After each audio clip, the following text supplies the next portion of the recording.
mode. Well, like chaos anyway.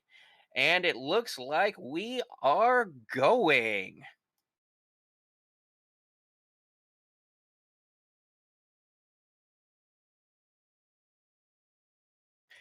All right. So let's see what are in these chests. Wings, dragon scale. Hey, there's some defense for you right there. And the third chest is gold.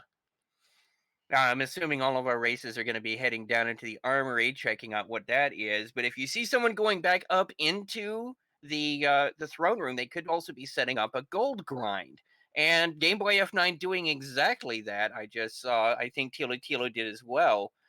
That way, the game, of course, we're talking NES. They didn't exactly have everything they needed. Oh, fairy flute there, to be able to do everything. It can only remember 8 chests that you took. So if you, for example, take the ninth chest, it doesn't really remember that you opened it. So you can grind up an arbitrary amount of gold if it happens to be down there. Unfortunately, while the fairy flute, one of the unique items was in that armory.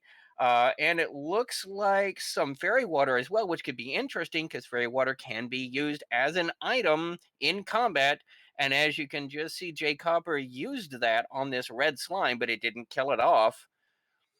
Um, can be used to really do a substantial advantage here.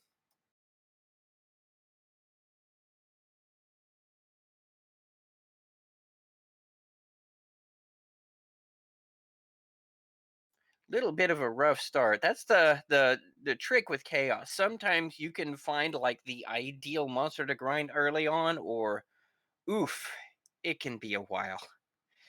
There's no real name knowing ahead of time either. Ooh, magicians look like they hit the benches. Looks like they definitely lift. Hit them for 36 damage.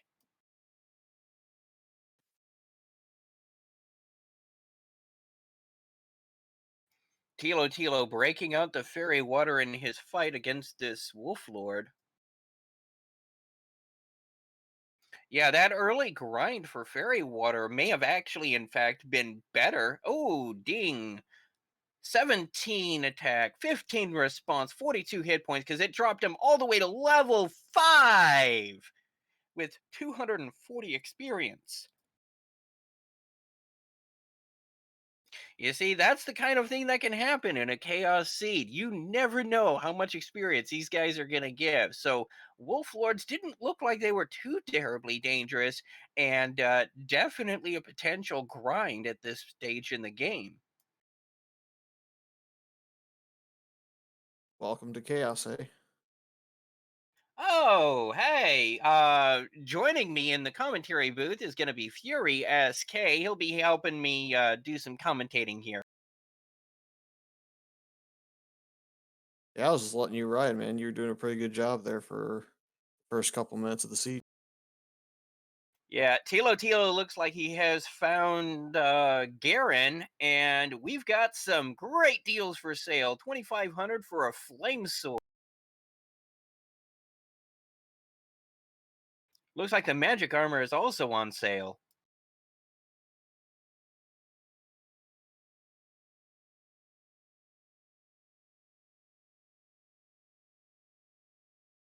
So that gold grind could actually turn out to be quite useful.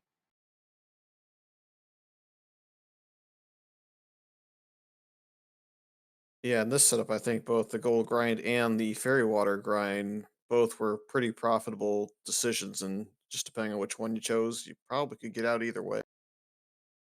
And even if you can't set up a true gold grind now that they've all been outside at least once, they can still do a pseudo grind or a ghetto grind where they just walk out, walk back in, reset the chest, and continue taking them. It's a little bit slower.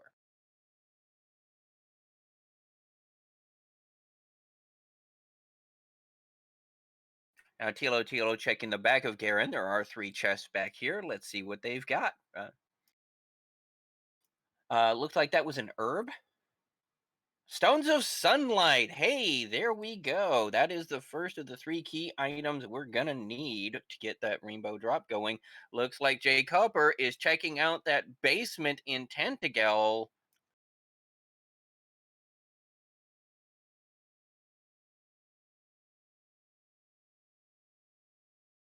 And Tilo Tilo checking out the back end of Garen's grave. I didn't see which one that Jake Hopper found in the back of Tentacle Castle. He got returned pretty fast.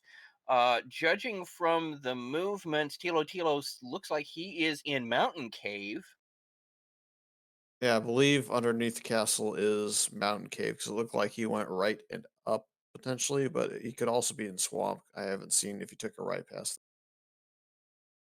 Well, I know Tilo Tilo went over, up, and back, so I'm thinking that might be the Swamp Cave. So it looks like it's Swamp South behind Tantica.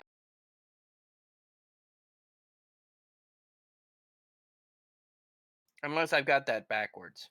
Unfortunately, I'm not as amazing a runner as everybody. Ah, Swamp is behind Garen's grave. Okay, I had that backwards. Yeah, unfortunately, as the username indicates, Sneaky the Lost, I tend to get myself lost even when I can see where I'm going, much less bonking around.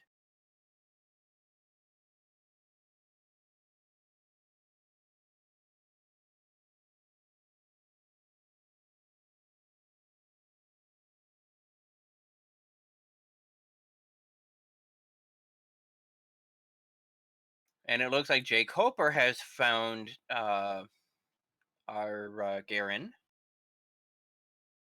Oh man, level 6. Ooh, boy.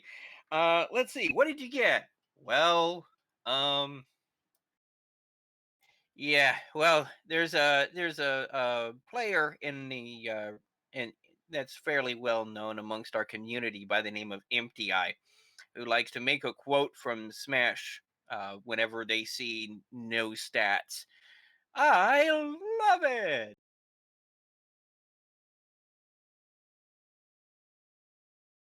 Tilo Tilo doing a gold grind here, taking the opportunity to do so because he knows the flame sword and the magic armor are available in a town very nearby. So he's going to go ahead and want to get them both while he has an opportunity to. That might give him a substantial advantage over the rest of the runners. However, this is chaos. Anything can still happen.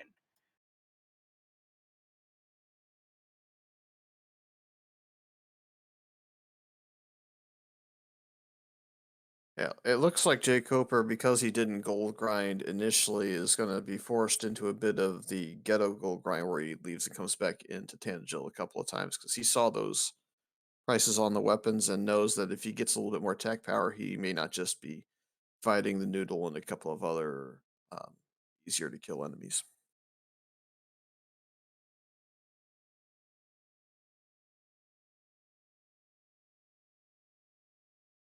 Yeah, and it looks like there was a little bit of a confusion. It's actually Game Boy F9 who is in the top left, Jake Coper in the top right.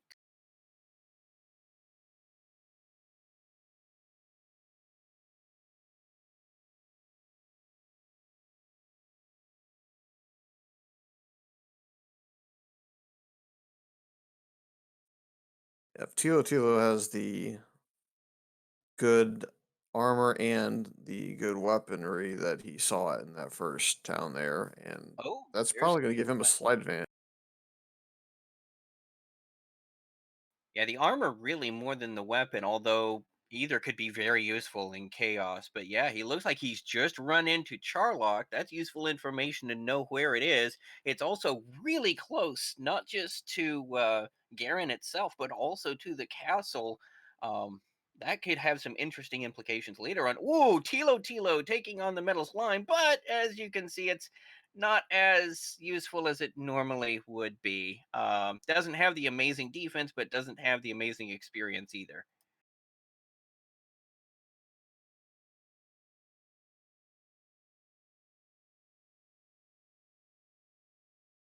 Looks like Game Boy F9 also getting into Garen. He's going to be getting himself some gear as well.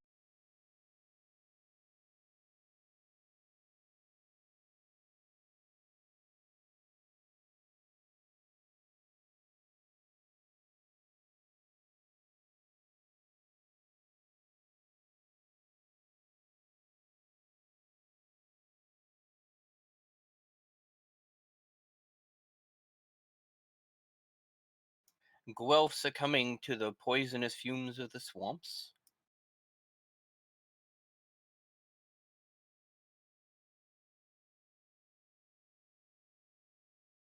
Oh man, Tilo was sitting there wailing away on that wolf, and the wolf was doing absolutely no damage to him, but was just soaking up all of the hit points of damage and just decided to peace out after about 5 or 6 turns. It's rough. Yeah, that can happen. If they have a low attack but a high defense, then either that or just have a lot of hit points. Whew. Speaking of which, slimes actually have the heal spell. Now, speaking of the heal spell, something else I should mention is going to be that Dragon Lord fight at the end of this whole bout. The Dragon Lord could have some interesting new abilities in both the first and the second phase. First phase Dragon Lord, of course, is going to be randomized as any other mob.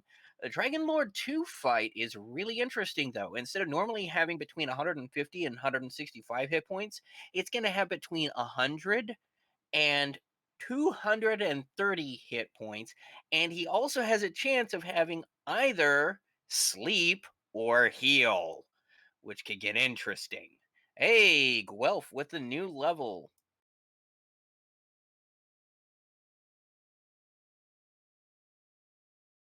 No, looks like Game Boy F9 has Radiant and Stop, and it looks like J Cooper does. You get those at level 8. But what we're really looking for spells is heal, heal more, maybe a hurt more might help too. Those are going to be the big ones we're looking for.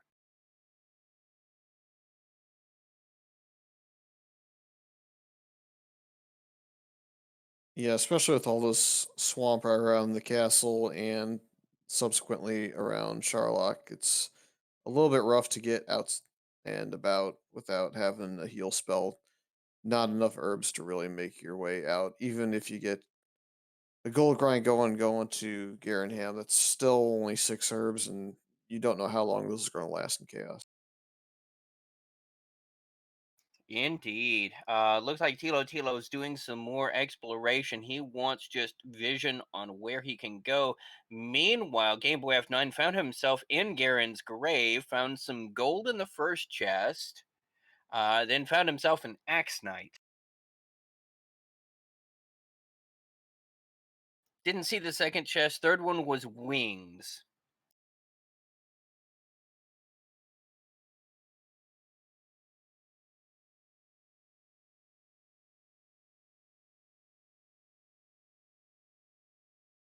And then he gets kicked back home, which means since he grabbed those three chests, he has the potential for a gold grind, but opts not to.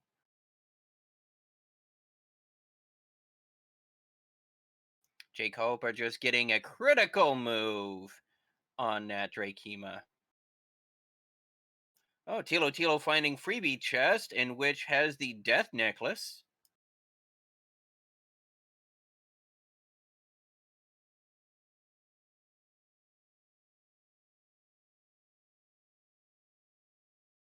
Jake Hoper picking up the magic armor. Game Boy F9 trying Garen's grave yet again. No, excuse me, this is Tablet Cave. My apologies.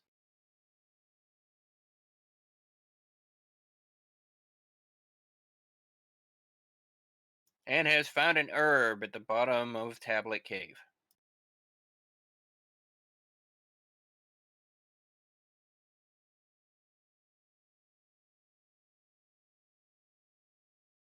Looks like level 8 is a fairly long one after some really short levels.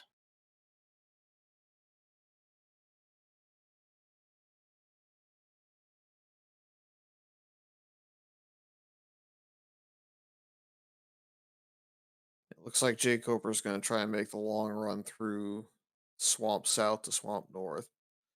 I think he looked to see if he had gotten outside and just to see, I guess, if he had Radiant, but decided not to use Radiant. So I guess he's just going to go straight for the other side, not even look at tiles. Guelph, Tiles being a little bit less important in chaos. yeah, Guelph found himself a gold grind in what looks like Garen's grave.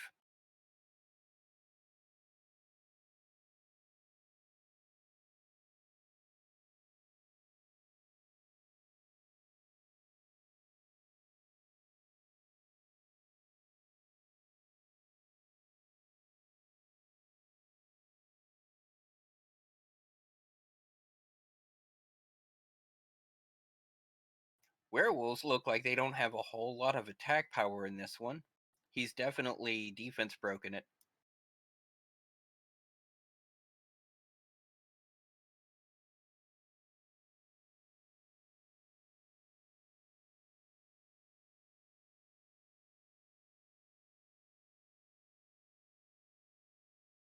Yeah, Drakeys with 150, 49 experience a pop looks like they're a great grind spot. 6, 6, 4, and 12. yeah, that's always the tough spot is finding the enemy that you can grind effectively within a couple of turns rather than having to sit there and wail away for 6 or 7. There is that. But then again, the Wolf Lords had 240 experience points granted. Um, I think that was how Tilo Tilo got his early. And another level, 3, 4, 1, and a spell finally, and it looks like it's outside.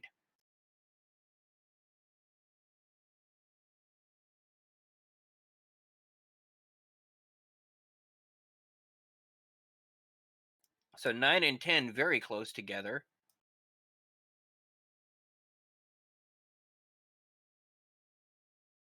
Yeah, it's still an extremely low stat seed thus far, though. Level 10 and nothing above 70 across all your stats, unless you manage to get the Flame Sword grind on early. Yeah, those aren't the best stats. They're gonna need to do some more lifting if they're gonna want to be slaying any Dragon Lords today.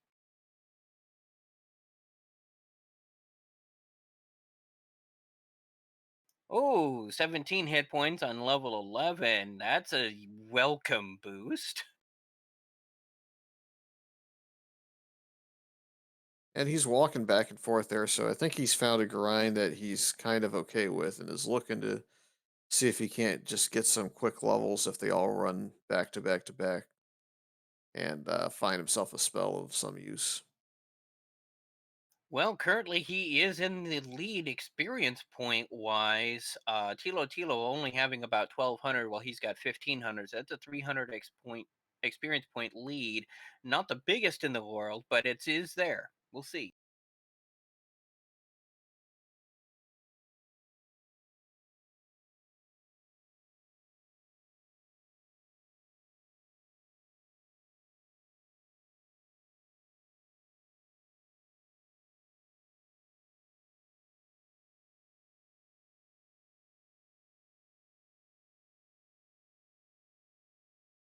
Game Boy F9 succumbing to the swamp of sorrows.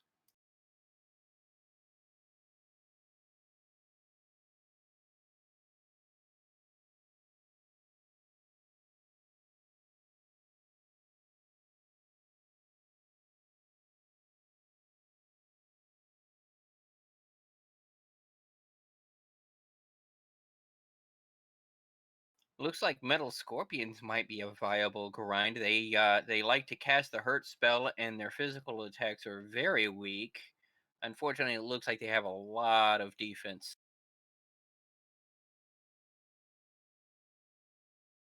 But 245 experience points off of that thing.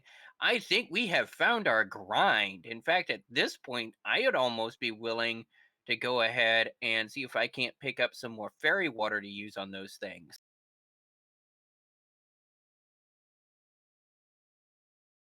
Yeah, the only thing that's hurting Jake Coper a little bit here is he did not do the gold grind early, and with the flame sword, he would be doing a little bit more damage than probably even the fairy water. So while there's some regret there, there's no regret in finding yourself a monster that can deliver you all the experience you're going to need for the next couple of levels here in just 1 or 2 kills. And at 194 gold pieces each, I mean, it's effectively a ghetto grind at the same time.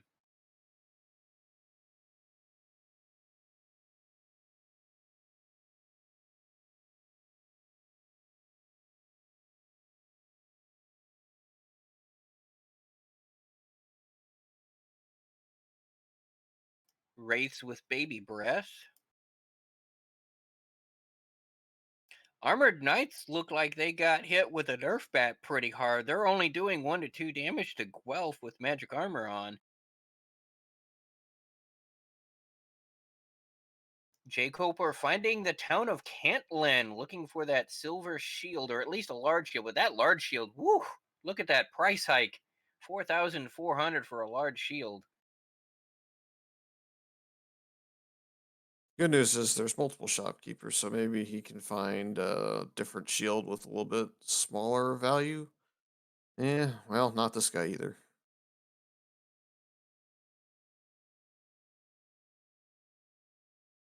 Let's see what the third shop has. There it is, silver shield, 2,837 gold. I will buy that, considering it's normally 14,800.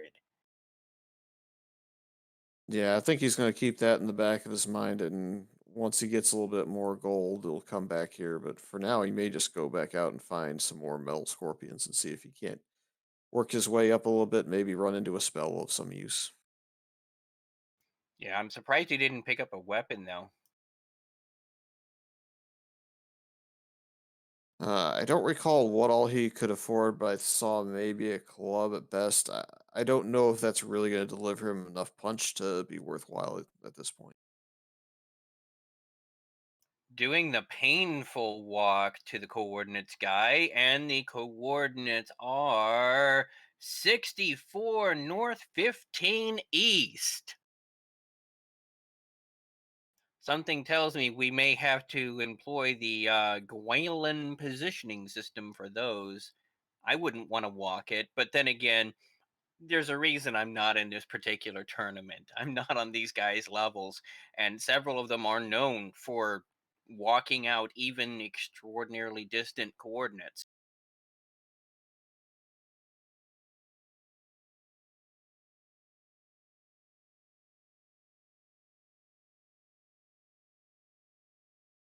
Ah, correction. Looks like Jay Coper did in fact have that flame sword. The scorpions are just tanky, which is, you know, not too terribly different than the normal. Yeah, seems legit. And it looks like he will go ahead and get a grind, so I think he's looking towards that silver shield just to get his defensive points up a little bit further. Yeah, that, and at that point you no longer need to worry about gold, just experience points.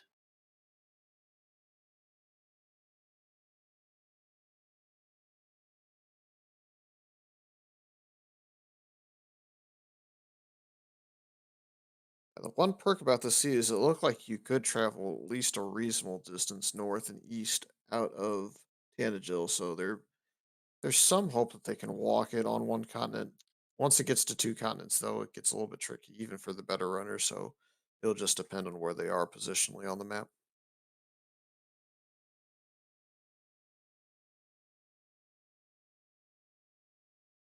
Star Wyverns are actually not being that big of a jerk in this one. It looks like they're damage broken.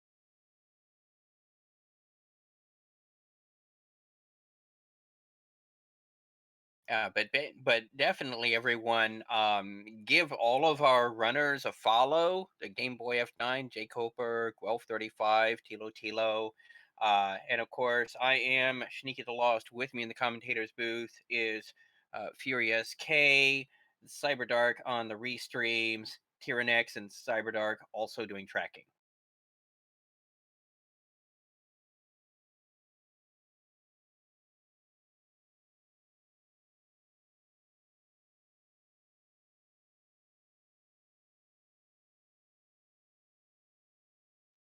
Looks like Jay Coper is doing kind of the stutter step, so I do believe he is looking at this and thinking maybe I can count it out while making my way back up to Cantlet and getting my silver shield.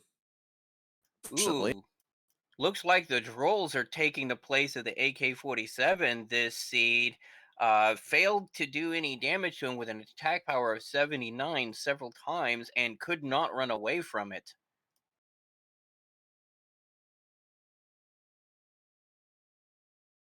Magicians also had their Wheaties. I'm always amused when Chaos turns the robe wearers into slap happy guys that can just hit you for a ton of damage. Yeah, and Wraith Knights have heal.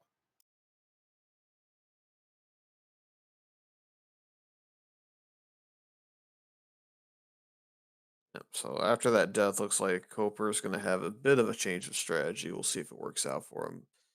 But we do see Guelph making it to level 8 and making it to Cantland, so he's going to get a peek at some of these shops, I'm sure, and we'll have to make a couple of decisions as to whether or not he wants to gold grind if he doesn't have the gold ready and what he wants to go for. Yeah, he's only got about as half as much gold as he's going to need to buy that silver shield. You know that's going to be on his head. Meanwhile, Jay Coper in Swamp Cave, no, excuse me, that is the grave. My apologies. And he's about ready to go down into the bottom of the grave to check out those last two chests.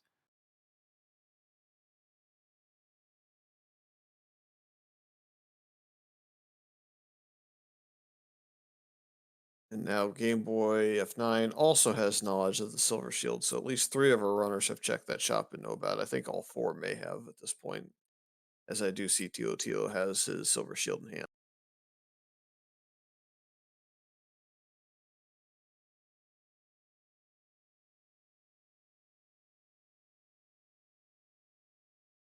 So, of all the statistics, it looks like you can get yourself to the proper defensive power to be able to hold your own in most seeds, though this one may be a little bit special.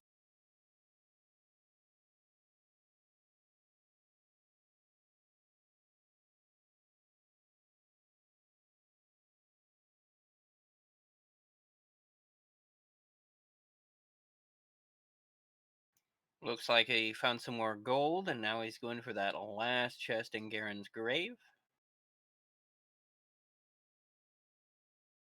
Meanwhile, Game Boy F9 getting the bad news about those coordinates.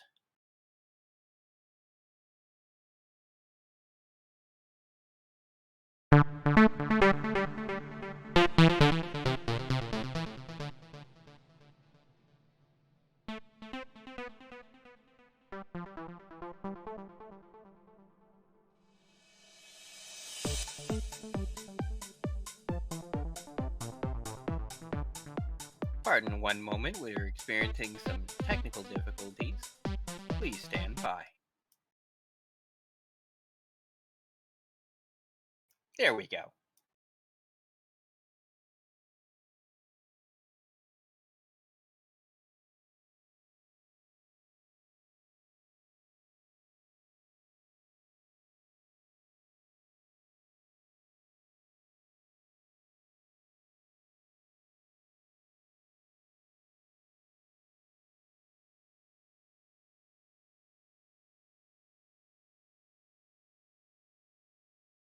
Ooh, Wraiths have the sleep spell and hit pretty hard and have baby breath.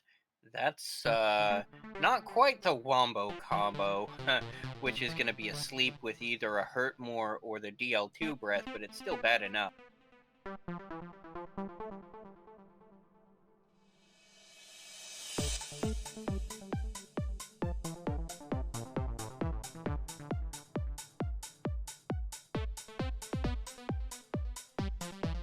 Jay Coper getting level 12. New spell. Oh, heal more.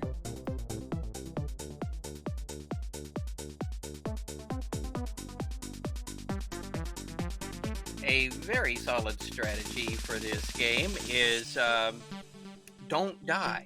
And you know, heal mores kind of help with that strategy effectively. It's kind of a weird one, I know, but you know, looks like there was just some gold at the bottom of Garen's grave, casting outside to get out of there.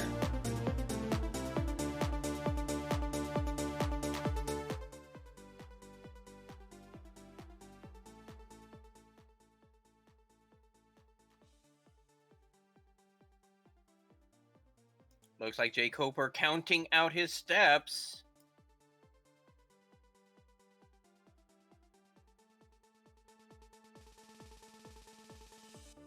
Meanwhile, in true chaos fashion, you'll notice that we have two runners at 13, Game Boy and J. Coper.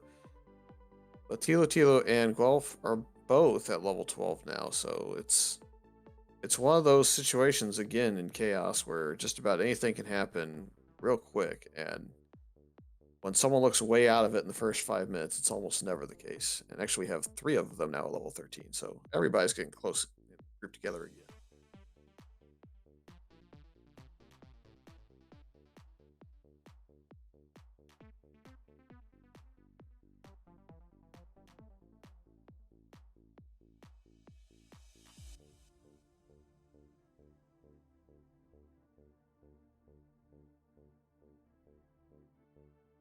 Looks like red dragons also have hurt.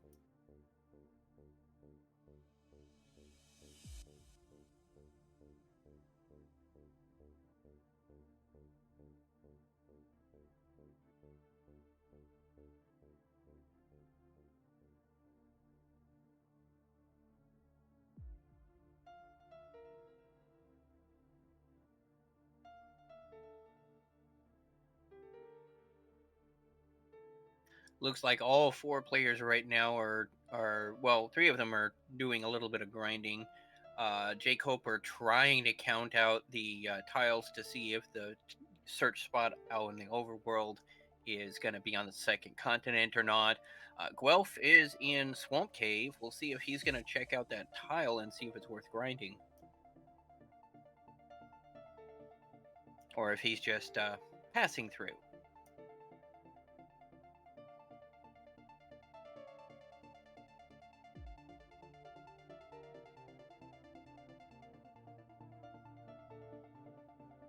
Wraiths with a sleep spell, but Jake Hoper preemptively dropped him a stop spell, preventing that from happening. And at 185 experience, that is not a bad mob to grind on. Yeah, if I had to guess, Jake Coper was looking to get his count situated from that specific tile without the forest there, so that if he manages to get killed by, say, a magician, that's hard to get away from sometimes. Ooh, Game Boy F9, finding Remildar and the big stick.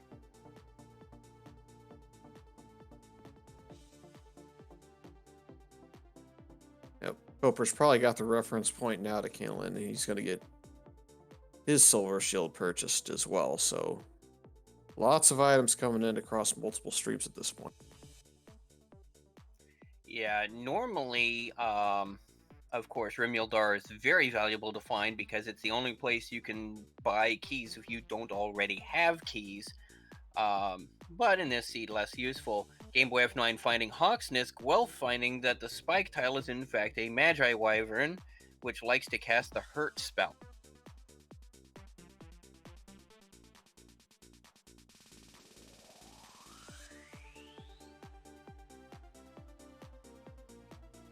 Looks like Game Boy F9 at least gonna check the spike tile, if not what is under it. And ding, next level, 61347, and a new spell, Hurt More. Oh, whoa, all of them! Level 15 looks like is when you get all those spells. Demon Knight on that spike tile. Let's see how obnoxious they are. They hit pretty hard. And down. 196 experience. That's a viable grind spot too. Nothing on the search tile, though.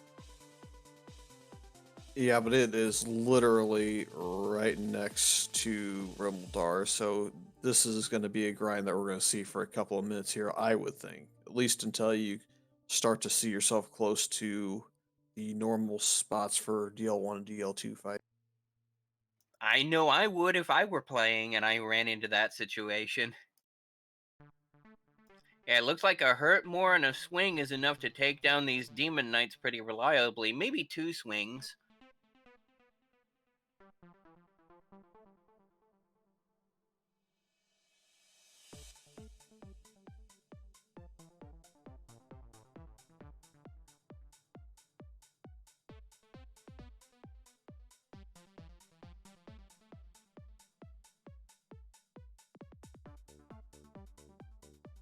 Tilo working around to the back of Garen to Swamp Cave. Looks like Guelph is setting himself up on a grind on these Magi Wyverns, which give 213 experience, so that's not a bad idea either. And being right there at the bottom of Garen Ham, also very close to a place to rest and recover.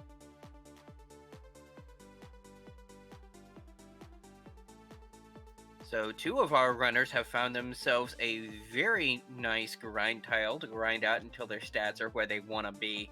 I don't think anyone has found the harp yet, much less the jerk cave or the cave to turn in for the staff yet.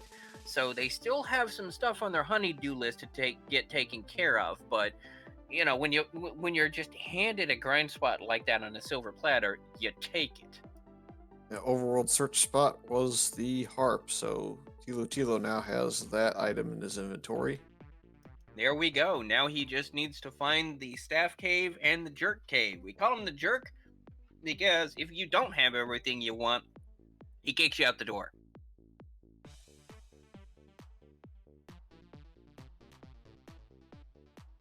Looks like Guelph is not going to try and count that out. He's going to be taking advantage of the Gwendolyn positioning system. Yep, and he's also 15 with the Hurt More spell, so he's really come a long way from the first couple of minutes of this sea for sure. Yeah, well, I mean, that grind with the Magi Wyvern at 213 experience points each will do that for you. Does look like level 16 is a bit of a time sink, though. I think Game Boy's been wailing away at some of these Demon Knights for some time now, and he hasn't moved an inch on his level. Yeah, he's already up to 1900 XP and still nothing. And 2200 for Guelph and also still nothing. So, yeah, settle in. That level 16 is going to be a grind. It's actually 4,500. 4,500 is the XP value now that he's at for level 16, so it's at least a 1,800 XP grind away for Guelph to get his next level. Yeah.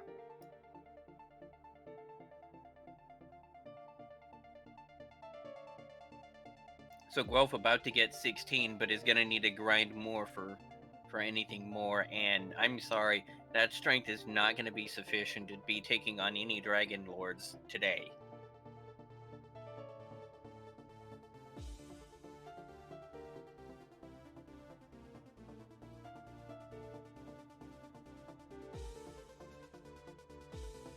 Yeah, I think my biggest fear and chaos is trying to figure out exactly where I need to be to think I am safe enough to go ahead and take out DL1 and DL2 because it's just so questionable whether or not you can actually do it depending on how they're set up. Yeah, I mean it could be 100 hit points and you're done, or it could be like our last race where he had a 50% chance of casting sleep, a 14 out of 16 resist stop spell, and yeah, that was an interesting one.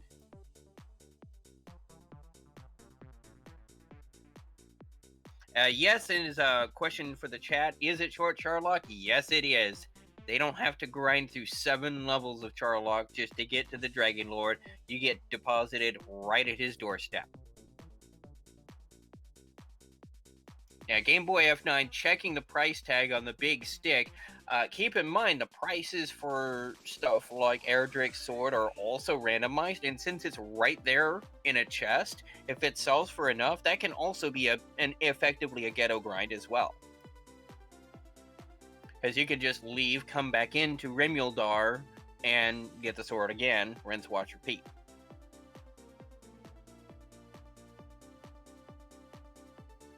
Have not seen the token yet. Oh, okay. Looks like one of our runners snuck into Cole and I didn't see it.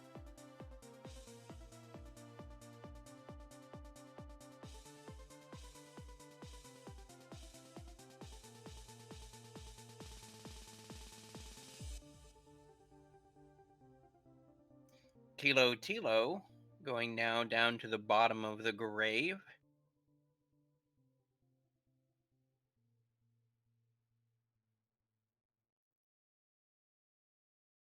Guelph looks like he's going to rest and recover in Tantlin. Yeah, Armored Knights giving 6 experience points. Hello, Chaos, my old friend.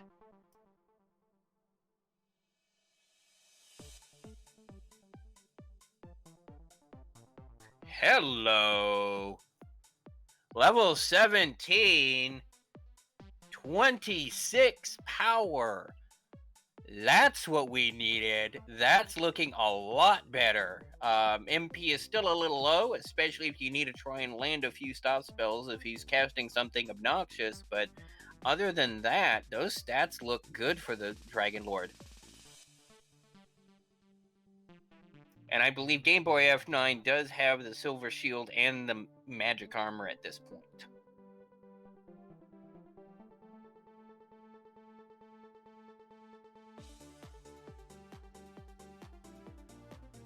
It's interesting across all of our runners now. We have the items necessary to go ahead and get the rainbow drop and knowledge of where the jerk is. But none of the runners have all.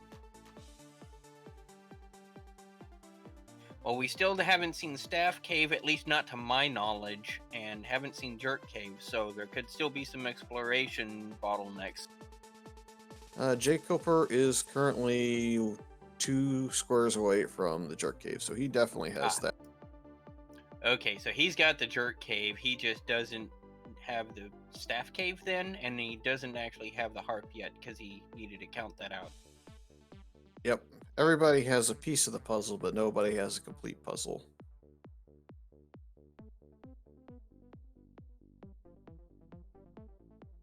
Game Boy F9 heading back to Garen to sleep for the night, rest, recover, maybe do some more grinding, maybe just go out and start exploring some more. Uh, since he doesn't have the token or the harp, he's got to be feeling like he's a little behind in his laundry list of things that he's got to do. And now that his stats are at least within spitting distance of where he kind of wants them to be, and the knowledge that he can always come back here later if he needs to, Jacob are finding Erdrick's sword.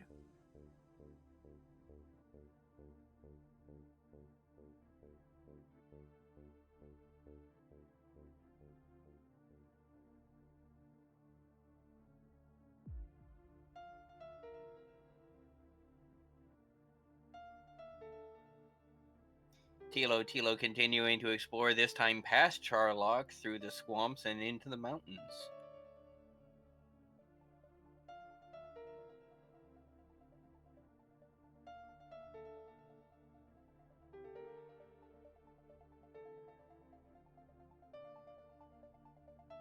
Yeah, now that Jake Cooper is going to this search spot and we'll see the XP gains, I wonder if he's going to make the same decision to grind or if he's going to go ahead and just hit it a couple of times and then run off and find something else.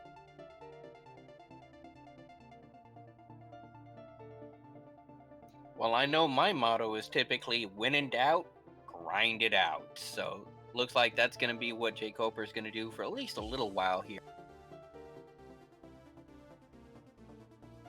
I mean, especially in a Chaos Seed, if you find a monster like that that's able to give you consistent returns, there's really no reason not to. Yeah, I suspect he'll probably see that power gain at 17 and see his health, and I think that's probably the stop point for everybody as far as grinding goes initially. I would not be surprised. Mind you, it still might not be enough, but it's a starting point nevertheless.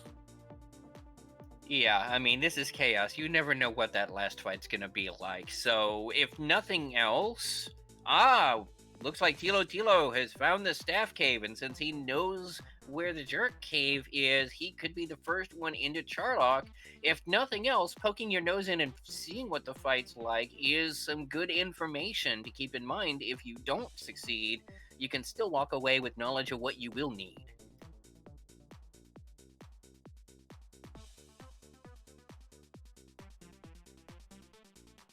So the old question again of who is going to either get the levels and or the items necessary to get into Charlock and win the seed first.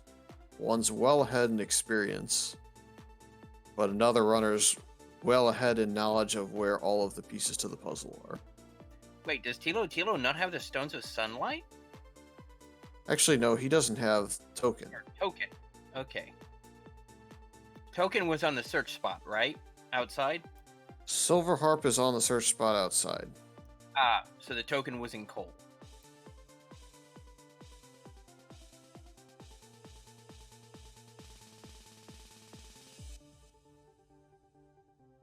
So perhaps getting a bit ahead of the game there on Tilo Tilo, but looks like we have another runner in goal.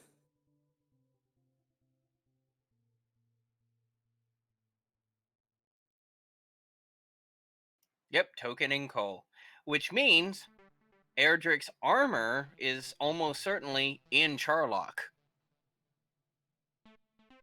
Yep, Death Necklace and Freebie Cave. So, yeah, the Erdrick's armor is definitely in the armory in Charlock. So, if nothing else, uh, with that knowledge, I mean, Erdrick's armor, you pretty much are gonna want that. It's technically not mandatory, but I just could not ever see myself trying to take on the Dragon Lord without it.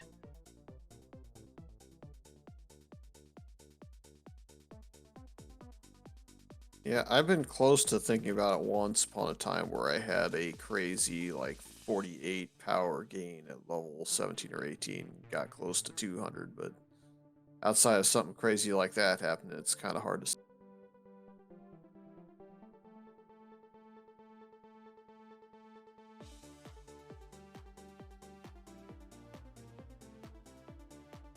Yeah, and of course the hit points you'd need too, because instead of doing a max of 48 damage, it'd be doing a max of what, 72 for the Dragon Lord breath?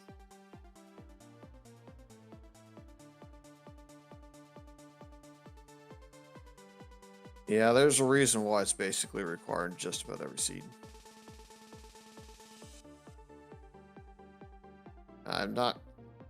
I don't see it happening in this seed either, to be honest. With the both attack power and HP just kind of skirting the line of being capable of defeating Dragon Lord 1 and 2. And that would be on a normal seed, much less the shenanigans he can get up to in chaos.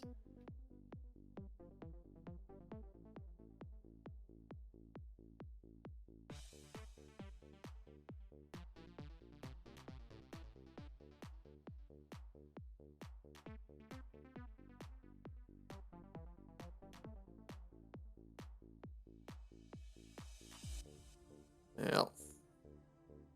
So all And four of these runners against each other, so it is a 5-3-2-1 point layout.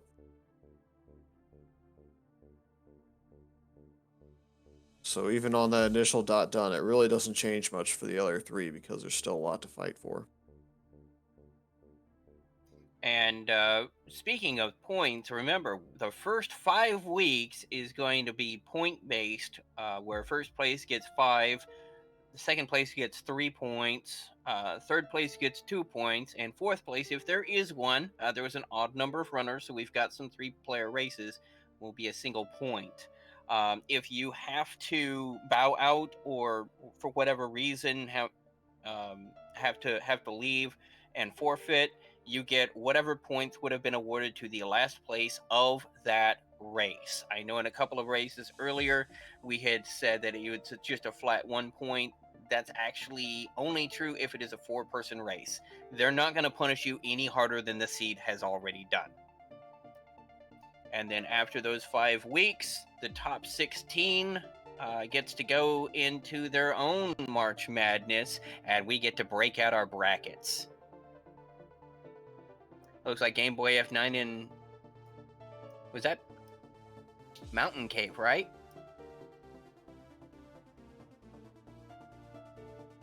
Yep.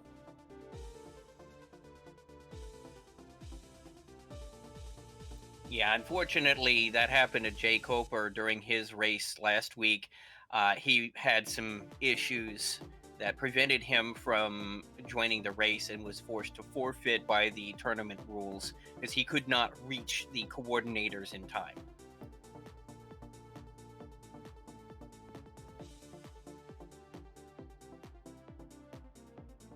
Yep, the bad news now is you've got a very motivated Jake Coper to get back into things, so it's not going to be easy for any of his opponents to kind of overtake him if he's really a man on a mission.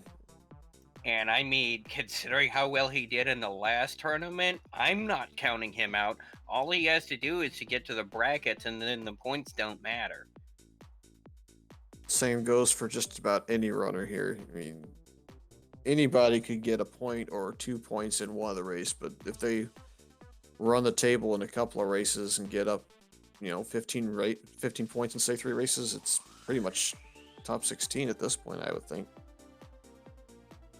Yeah, there are a total of 41 contenders in this tournament. So yeah, but I mean, anything can still happen. That's why we do 5 weeks with the points, is just to make sure that nobody kind of gets messed up by just bad luck. I mean, if you're a fairly new contender and you end up going up in a race like this against, say, Game Boy F9 and Jacob or Tilo, you know, and this is like the first time you've run that's kind of not fair. So they have 5 weeks to make sure that that's going to be evened out before we start going to the brackets. Yeah, Cole is way out there, so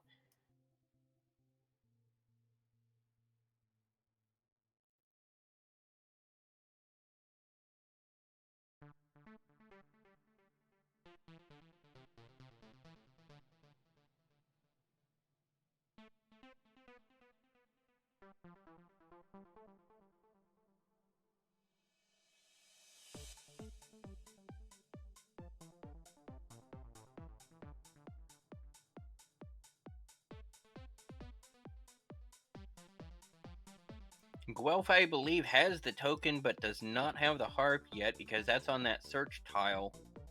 Although he's got Gwendolyn rescued, so it probably won't be very long until he gets it.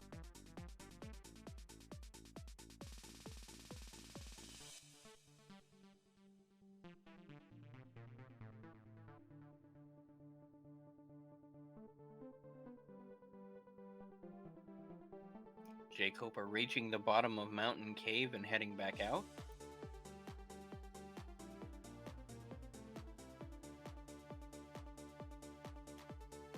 And has found the Staff Cave. Now he just needs to find the harp on the coordinates to turn it in.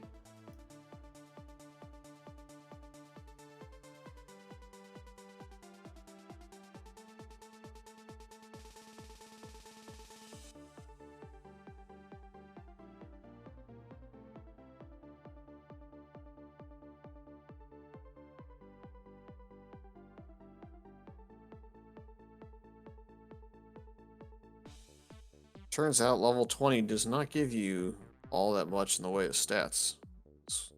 Game Boy is now all the way up to that point and is still under 140 attack. And under 100 MP as well. Or 102, I should say.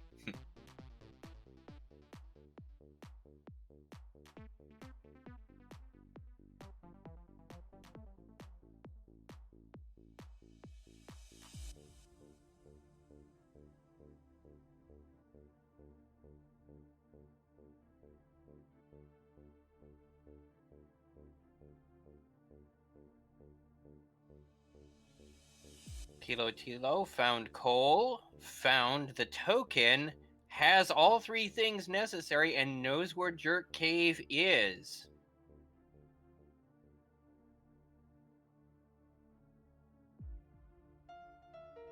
And in the mountain cave, Guelph finds a torch.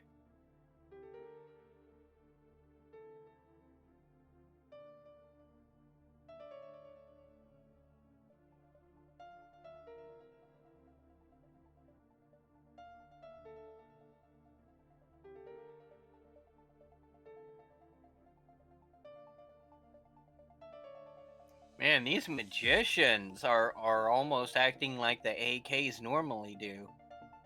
They're just not letting you get away.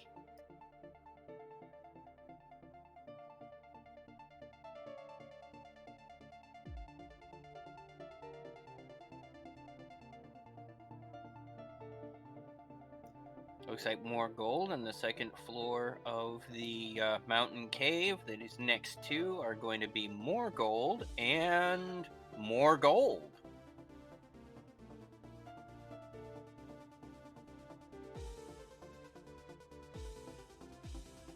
Yeah, Tilo, if he gets into Charlock first, could command an advantage with the armor. Looks like fairy water is the final item in the bottom of the mountain cave.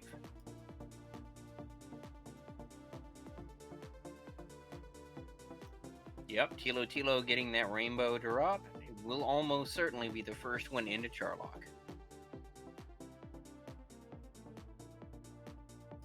Guelph now getting the Staff of Rain. Yep, so that's 2 runners now eligible to get in. So it's again, it's getting down to that crunch time, and I think if I'm Game Boy, I'm a little bit nervous that I haven't found Cole for that token at this point because I have the stats to potentially make a run at it. J. Cope finally breaking down and rescuing the princess so that he can go ahead and find those coordinates, which is where the harp is.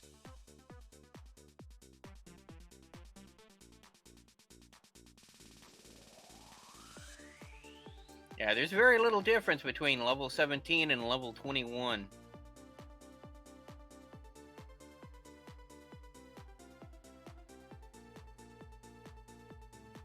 Yeah, the only big difference there is in agility, which is actually somewhat relevant given that Game Boy doesn't appear to have the most armor at this point in time, but that will change significantly once he gets into Charlotte. And yes, as was said in chat, we got a race.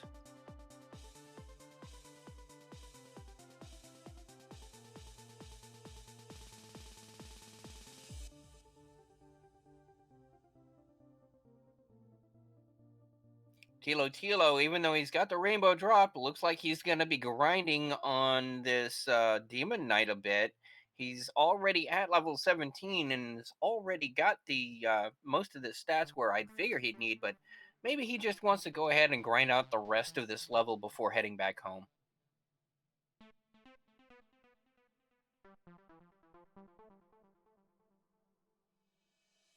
Yeah, if Tilo Tilo knew what was to come in the next 4 levels, I think that would change his decision, but he can't see what Game Boy F9 sees in those levels, so he might be looking for a little bit more in terms of attack power or health, and he won't be getting it. Yeah, I can understand being a little bit nervous at some of those stats, especially the MP, and maybe wanting to be a little bit conservative about that. Getting level 18 and the unfortunate news about the lack of updates. Guelph now getting the rainbow drop.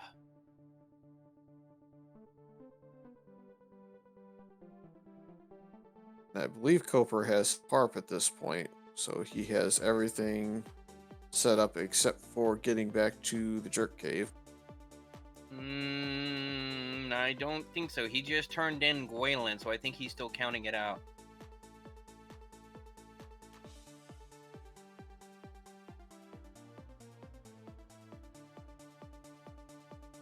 If that is the case, he'd be going the wrong way, I do think. But we'll see. We'll see We'll where see. he's going next. If he hits Staff Cave and turns it in, then I must have just missed it, which is entirely possible. Yeah, there are 4 screens to look at, so it is a bit of a fun time for sure. Okay, yeah, confirmed. Coper has the harp, so Yeah, it was just a small trip through swamp, which was not too far from Tanajill, so it's pretty much go through that, get to the other side, and walk to the right, and you've got it picked up. So now we have 3 runners eligible. all right. Guelph picking up the big stick and Rimildar. He's probably gonna find that grind spot right around the corner across the bridge.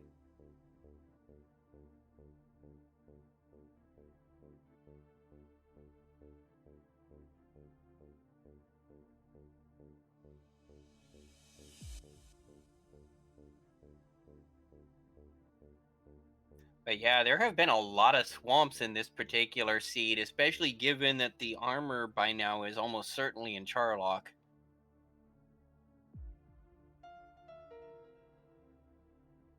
Which means we get to play the pyramid game.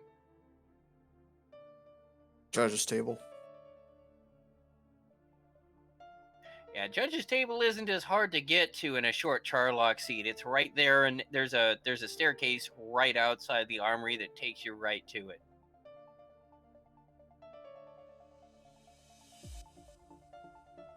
Okay, we've got someone on 200, 250, 300. All right. And for those of you just joining into our tournament and don't know what we mean by the pyramid game, if you'll notice, the chests in the basement of Charlock are organized in the shape of kind of a pyramid-looking triangle, kind of like that old game show. Um, and we've got another person putting money down on Judge's table. That would be the vanilla Erdrick sword spot.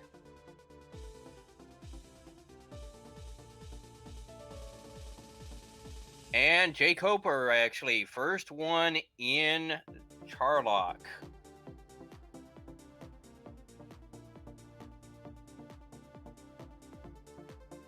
Gold. There's Airdrake's armor, middle bottom. So that was 100, and I think everybody struck out, which is hilarious. Womp, womp, womp, womp.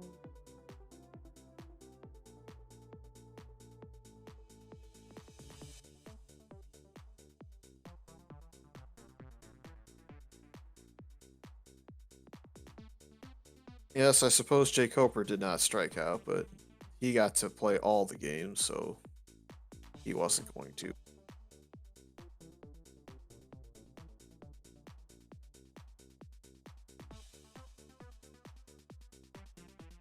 Magi Wyvern's apparently moderately resistant to Hurtmoors. Resisted two in a row at least. However, as we remember from the grind that Guelph did, they're worth a lot of experience, over 200 in fact. Game Boy F9 in coal. And has finally found the token. So it does exist. Crikey, it does exist. I think the running meme sometimes is coal is a non-existent town, but in this case, Game Boy was starting to think it might turn into reality given how long it took to find it. It was really isolated and kind of out of his way. Tilo Tilo now making his way into Charlock and getting his armor.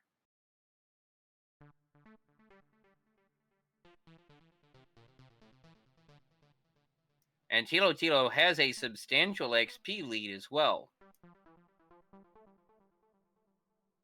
I dare say this may actually come down a little bit to how many Magic Wyvern you run into in Charlock, because while they have great experience and great gold, man, that's a long grind and a lot of hits. Yeah, and it could also be down to what the Dragon Lord can do, because if the Dragon Lord can sleep and is resistant to Stop Spell, this could still turn out to be a slog.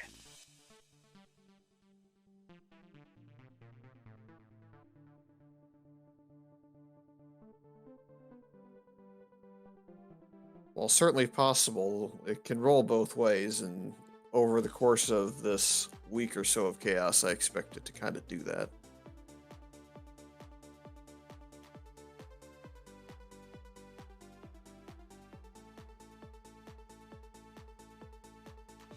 Looks like Tilo Tilo is going to set up for the run here now. So he's going to get his health and magic and everything topped off and then go for it. And I think that's probably going to put him in the slight lead. I don't know if Game Boy's going to be able to pull it off and catch up to him because he's still got to go get his armor. Which he's actually checking Judge's table first.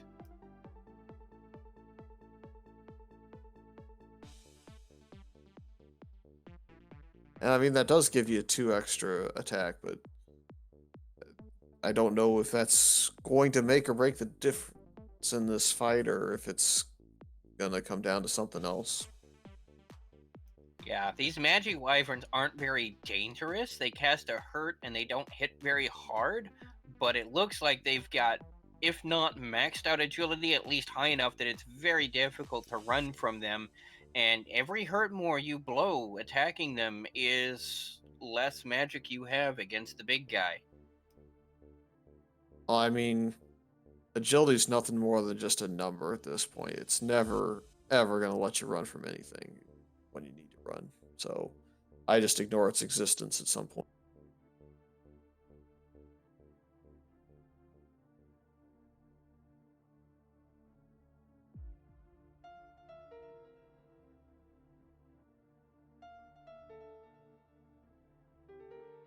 Now, there's a question about the dragon necklace and should it be used.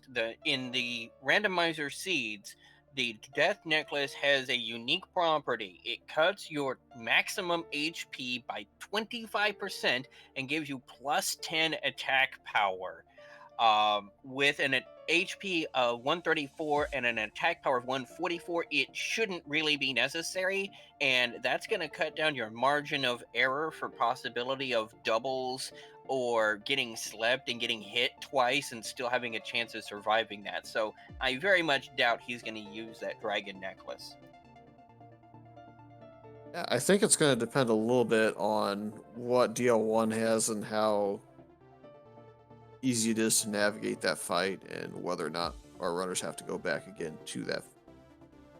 That's a good point as well. I mean, I've been focusing a lot on the Dragon Lord Phase 2, but the Dragon Lord Phase 1 could end up punching you in the face for 80 points of damage. I played quite a bit of Chaos. That's kind of what got me into this randomizer, and that's what I played a lot of right off the bat. And I became more fearful of Dragon Lord Phase 1 than Dragon Lord Phase 2 because I felt like a lot of the time I was just getting stymied by a lot of shenanigans that the first phase can. Ooh! 71 damage with an attack and a hurt spell. So we're going to hope for those hurt spells. He's not even going to bother try hitting him. He's just using hurt mores. 3 hurt mores takes down phase 1. But he is at 61 HP. He's got one chance here. Stop spell was not effective, and it sleeps. And And still asleep. Oh.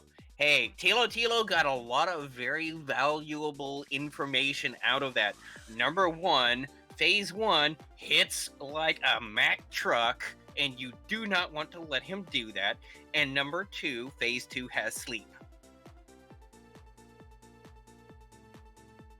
so what we learned is deal Phase 1 is no real fun involved.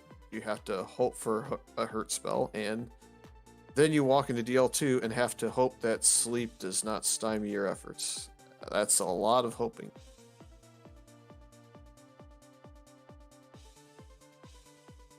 Oh, Dragon Lord also apparently has heal in addition to being able to hit hard. Jay Coper just finding that out. Game Boy F9 is asleep and will be sent back home. 3 of the 4 racers now know what they face. How will they adapt? Yeah, if I'm walking into this race, I'm just gonna kind of curl up in a ball and cry because it's gonna be a bit of a long slog. I think at this point. Well, It's it depends on completely in many ways. I would say that this depends almost entirely on RNG. If you can land a stop spell on that first round, and you've got a solid chance of getting through phase 2. The problem is getting to phase 2 with enough hit points that you can survive a hit while casting stop spell. and I'm thinking you almost have to heal more Phase 1 every time you get hit until you get hurt, just to kind of make that setup happen. We'll see how the players adjust. I mean, all of these are top tier players. This is not their first time around the block. Whoa! Tilo gaining a level. Yeah, that is a lot of MP on Game Boy side. Holy moly, that level. Yeah, that may be the difference right there, is having enough MP to be able to do this. And it's still RNG, I think, but yeah, it might help. Well, yeah, there's RNG. It's all about the stop spell, baby. He's also now got 165 hit points as well. So even if he gets hit with a sleep, he can survive 2 or 3 rounds without too many troubles. And given the setup, I don't think there's any world where you're gonna death necklace at this point. You need all the cushion you can get for some of these sleeps until you can actually land your Agreed, stops. absolutely. And with another 2,500 until level 25, 24 has got to be go time.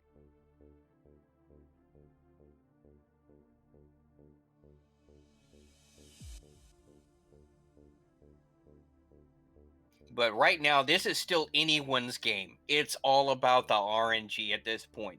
The first person who can get to phase 2 and stop spell him will have a commanding advantage. Yeah, Game Boy's putting DL1 to sleep and trying to heal his way into a good situation for DL2, but unfortunately, waking up and slapping for 70 would any dream of that to bed. Game Boy F9 walking into it with 91 hit points, fails the first stop spell, tries it again, fails it again, put to sleep, and gets sent back home. Tilo failing the stop spell, put to sleep. But remember, he's got over 100 hit points here, so he can afford a couple of rounds. And wakes up. Yeah, this guy is very resistant to stop spells again. It looks like. Yeah, we will later on in the proceedings take a look at, but for now, with all the runners kind of going at, we'll just let the story tell itself on that.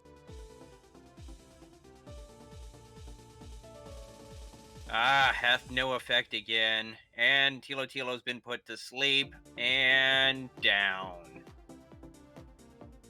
It's giving me the vibes of 50-50 sleep and 15 to 16 resistance at this point. Well, The I amount think of the failed. cap is 14 to 16, but yeah, that's the kind of vibe I'm getting as well. Whatever the cap is, it's there. And yeah, that's in front of a Dragon Lord 1 with like max strength as well.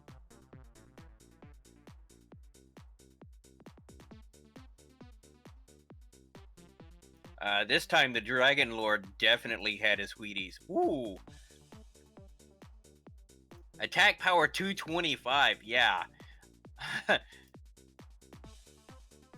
Also, that dodge 12 of 64 is also kind of scary because that makes it hard to actually take him down without using hurts.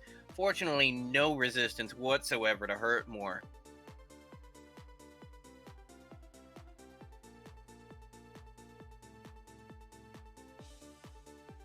J. Coper dying to the Dragon Lord again. Thou hast been slept.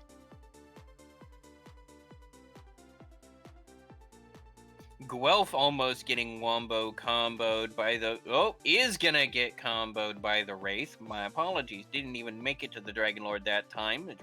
The Wraiths with a sleep spell and a decent attack power is enough to take him down.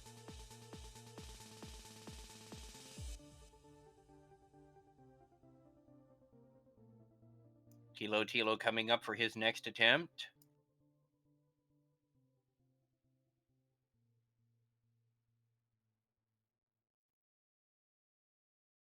Game Boy F9 also up on his attempt.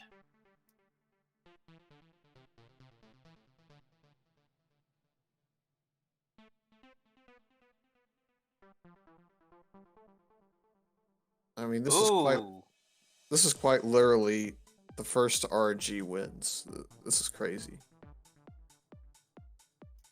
Yeah, this is definitely wild. It's the first person to land that stop spell on the Dragon Lord 2 phase.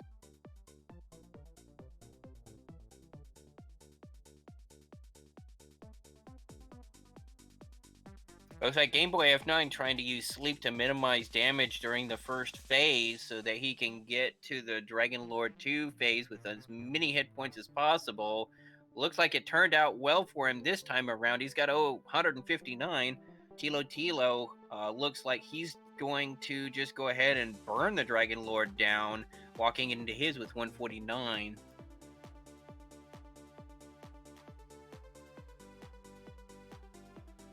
And Game Boy F9 lands a stop spell. Well, that's something. We could be seeing the first place. It's still not a guarantee, folks. Remember, you still got to actually beat him. But remember, now every time he casts a sleep is a free hit for Game Boy F9. Tilo taken down by the sleep spell. I think Tilo was so frustrated at every single stop spell being thrown being failed that he just wanted to try it without it for that time.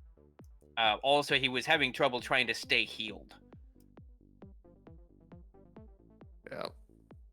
I think it's almost game, set, and match at this point, though, for Game Boy. It's yes, there's always a chance something can go wrong, but with that in play, he's going to have more than enough MP, and there goes DL2. So we have our first runner through the Dragon Lord 2 fight, and most likely the winner of the race. All right, break out your GGs for Game Boy F9, but second place is still anybody's match. No one else has managed to land a stop spell on this bad boy yet.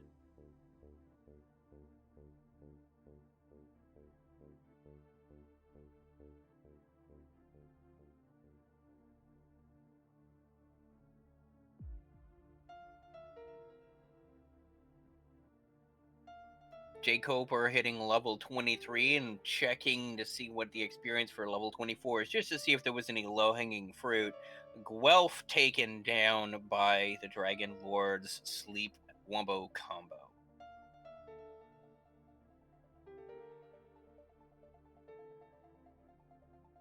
Jake Hoper going back to town and looks like he didn't like where his MP was and is going to go back and rest at the end. I don't Yeah. blame him with only 75 MP. Meanwhile, Oh, Jake Coper with the Death Necklace strats. That's risky on this seed, but maybe it'll pay off. We will see. Meanwhile, we do have our winner in the booth here, Game Boy F9. GG, sir, and oh my goodness, you had so many different turns in this race. You don't understand. I'm kidding.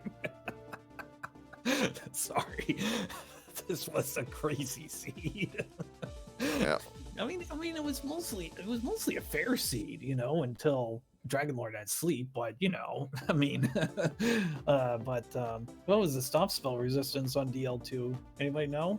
We have not checked yet, but before that, does Cole exist? Is really the first question of the day for you, because you had quite the lead in experience and decent items and everything right off the bat. Just could not find Cole for the life of you, and it kind of put you behind going into the Dragon Lord fight. Oh yeah. You're right. Yeah, I couldn't find gold for the life of me, but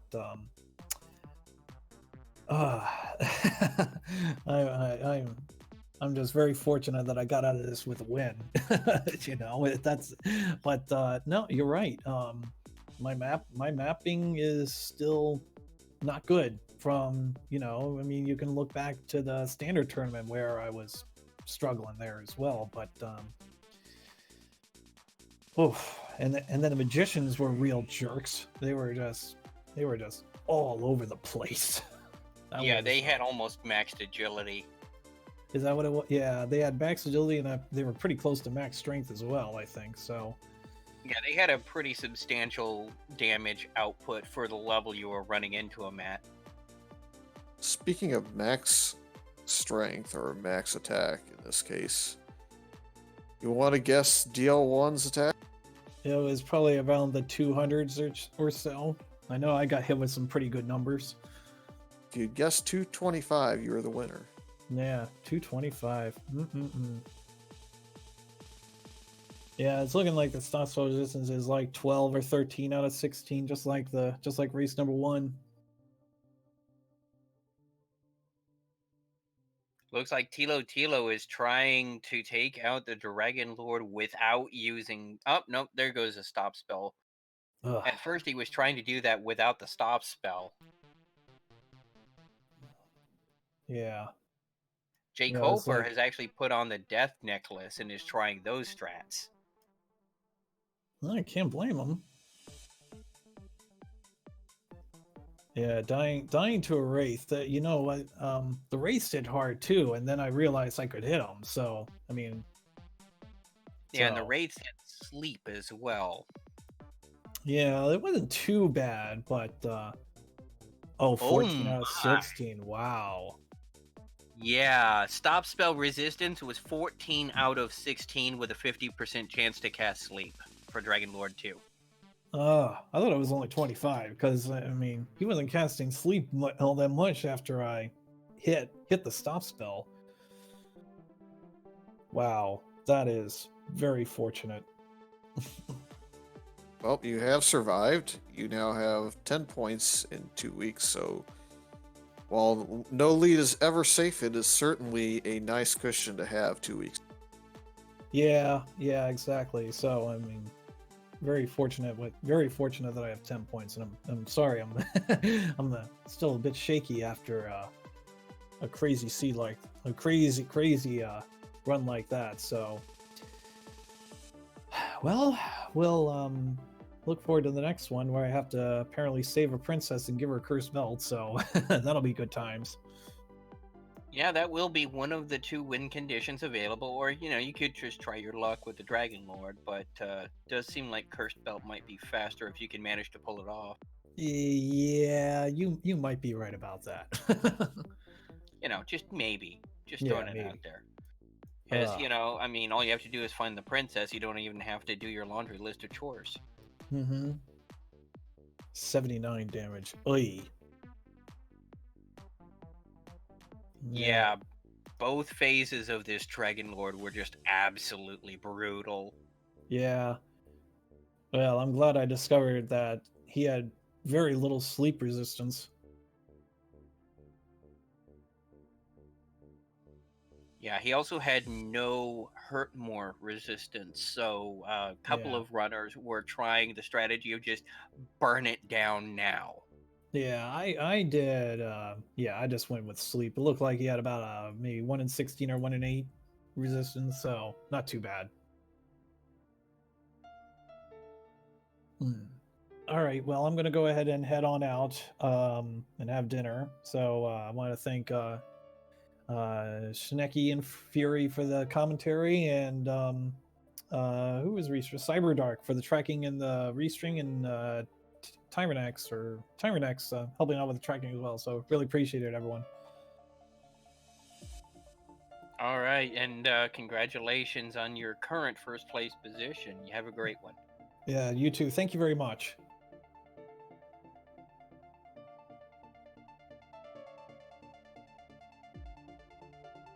Yeah, but this is exactly what can happen in a Chaos Seed, is you can end up where effectively all 4 players were in Charlock, and it's all up to who gets to land that stop spell first.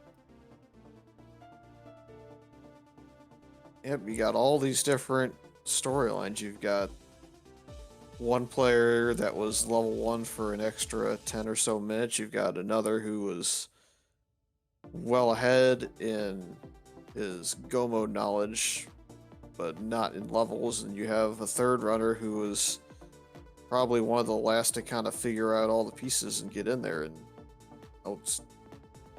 it doesn't matter if you got DL1, DL2 playing like this, that's for sure. Yeah, it looks like Jay Coper is going to try and grind out level 25. Since he's wearing the death necklace, he only has about 124 hit points. Ooh,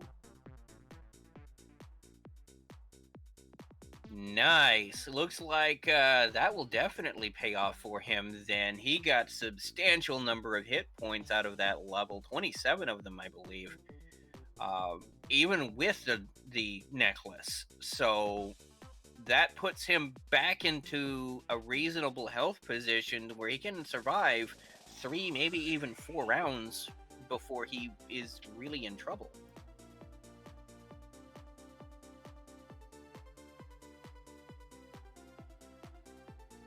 But as usual, it all comes down to that stop spell.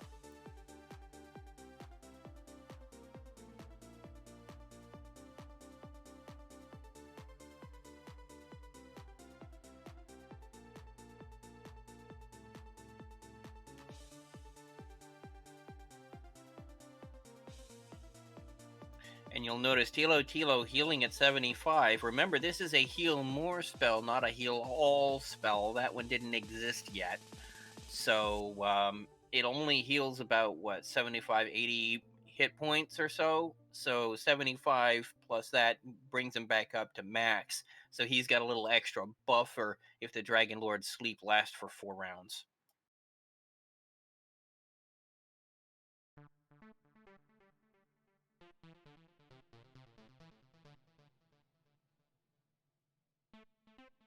It looks like we're going back to the attack and hope strategy. Never want to question the methodology, but I almost think you'd have to get a similarly lucky hurt more to kind of push yourself into a range where you can beat him up enough to take him out before you get the sleep womboed.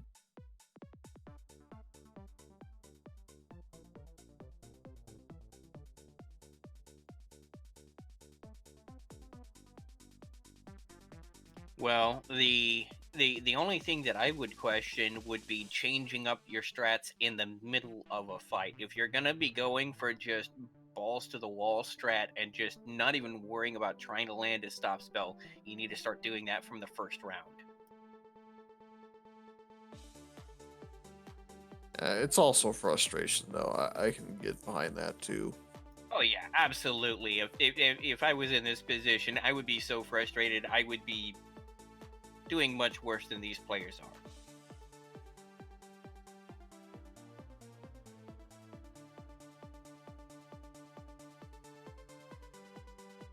It's just got to be so frustrating that it all goes down to RNG at the very end of the race. And by now, even if somebody had had a 10 or 15 minute deficit, it would have been made up by now.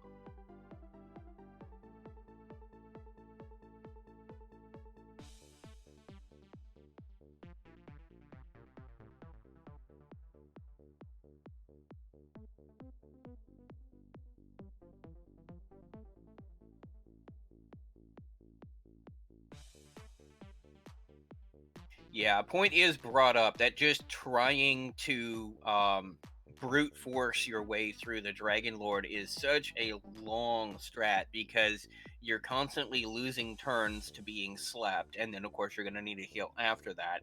So it's just a much longer fight as well. And this is a race. So that's something to take into mind as well. Yeah, I don't know when the next level is for Jay Coper, but there is a shot if that level 15,000. is, say, yeah, if that level is, 20 more strength, at that point, I would think he's got a number that's closer to the point where you can actually maybe pull it off. Well, he's got 200 hit points now, so there is that.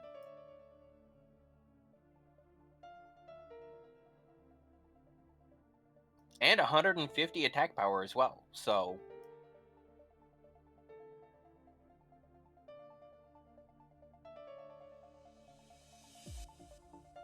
It's good, but it's also at some point kind of diminishing given your heal more spell.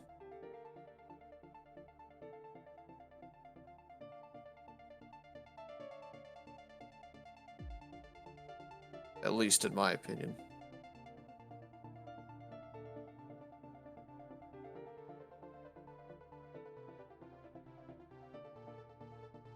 At 151 attack power, it may almost be a better idea to just smack him down.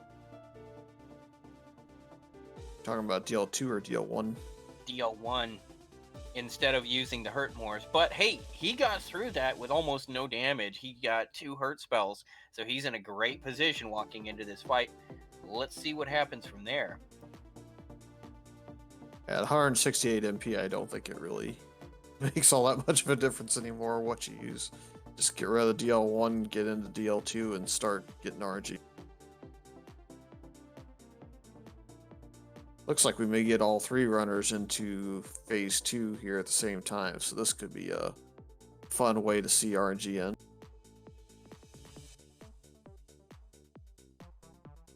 The resistances, if I remember correct, are 15, 15, and 14.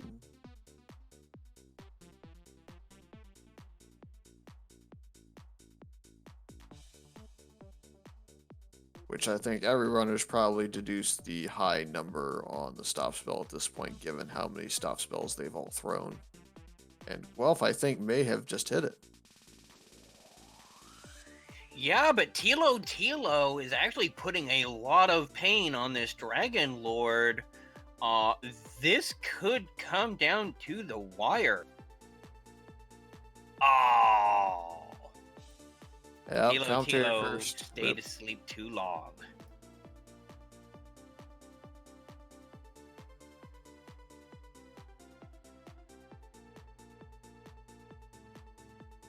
Yeah, and considering this guy only had 130 hit points, 97 was almost there. 2 more rounds would have done it.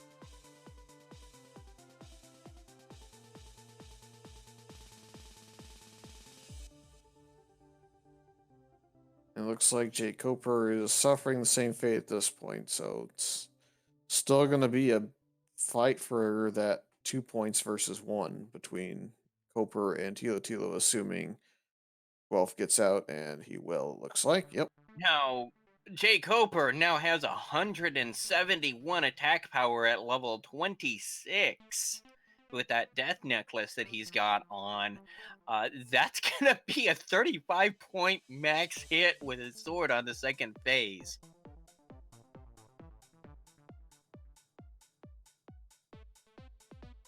He may just decide, you know what? Who cares about stop spells?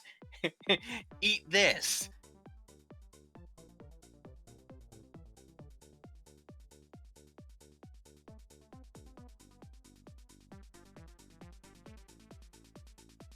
And Guelph rolling into second place.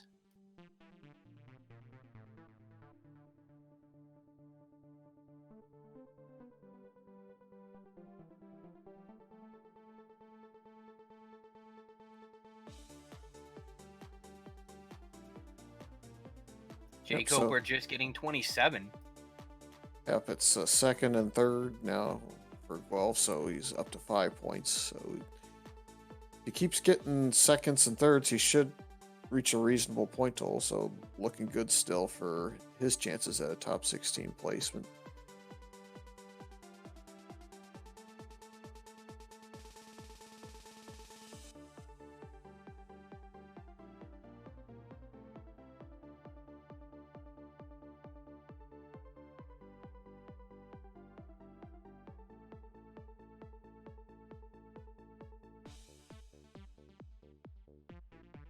Dragon Lord actually only doing 47 damage now because his agility is so high from grinding those levels. There's a 66.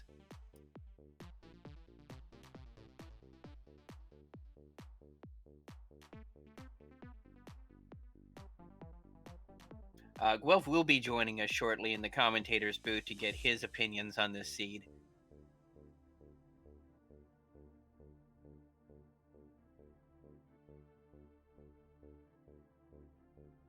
I'll stand by on the sensor bleep just in case. I think he'll be safe. I don't think we have a mic working there, but he'll be able to talk to us probably in chat here momentarily.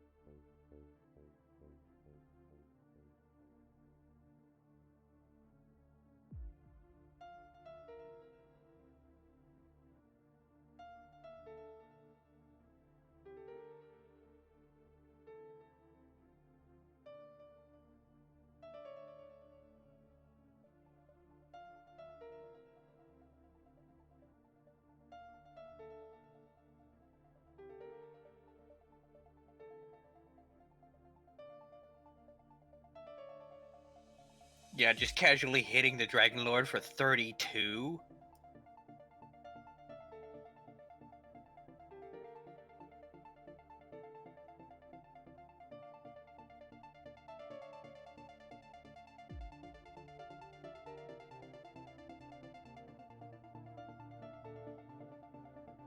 Ooh, back-to-back sleeps.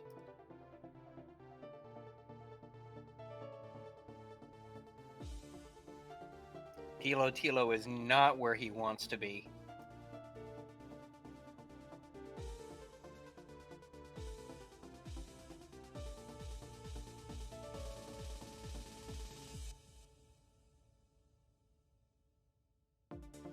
Man, this is almost painful to watch.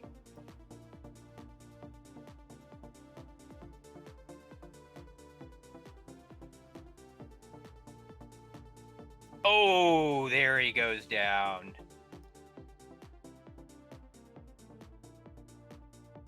Jay Coper still in the running, though.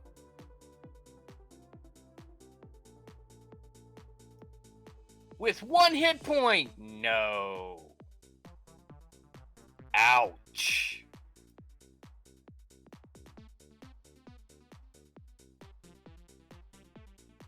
Well, it's not a matter of the old version of the randomizer. This is a specific flag called the Chaos flag, which is for this week, and then it'll show up again in the finals in week 8. Although I don't think the stats are actually going to be randomized in that one, so it won't be this bad.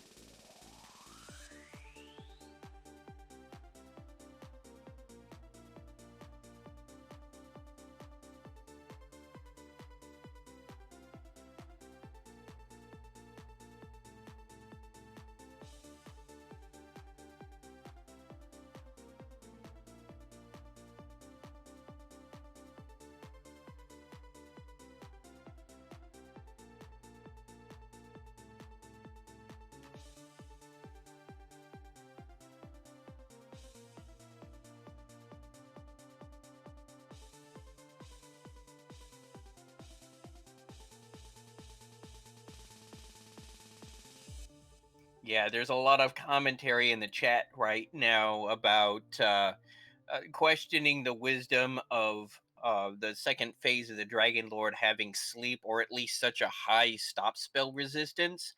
Um, that's something that will probably get brought up to the organizers, and maybe next tournament we'll tweak some things potentially. But yeah, this has just been an RNG slog for this last fight.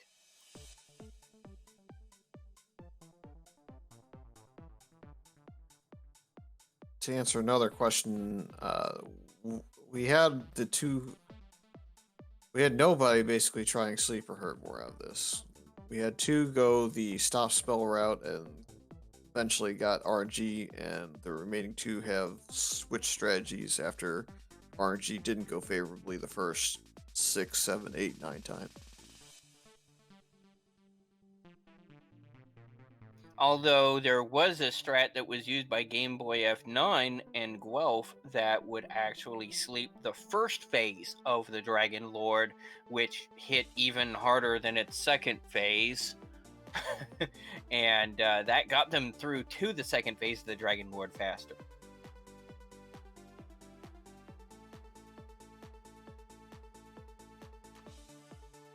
Yeah, both of these players had just given up trying to bother with sleep spell or stop spell. They're just gonna Got it. power through this.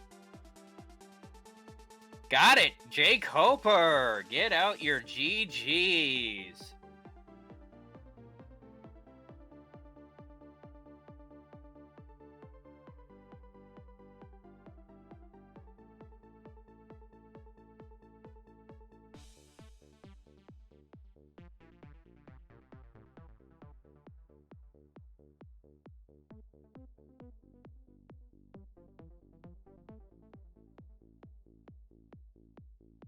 And Tilo cleaning off the Dragon Lord as well. So get out your GGs for him. There are no losers in this race. It was RNG the whole time.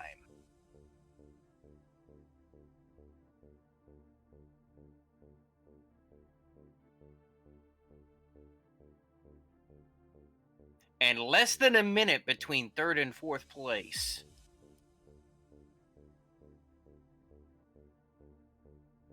Someone trying to correct me. You think you I think you mean no winners. No, everyone eventually got through there. But RNG was definitely the strongest villain in this one.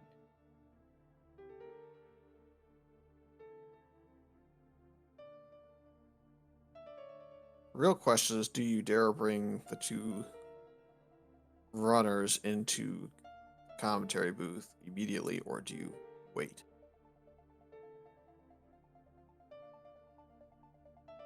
So I don't think either one's going to be particularly happy with the way the seed ended. Yeah, I to think kind of get I'm gonna RNG. I think I'm gonna need to get my my censor bleep button ready here just in case. I know they have a lot of respect and probably won't do that, but I would be absolutely beside myself with how that turned into just RNG at the end. Yeah, if I was actually running that, the commentary that I would have had would have been very full of very, shall we say, inventive invective.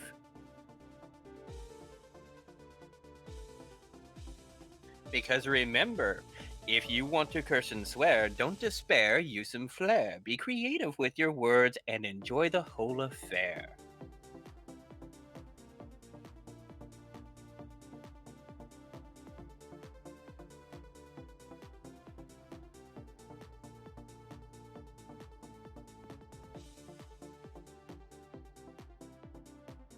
But man, what a brutal finish to this seed.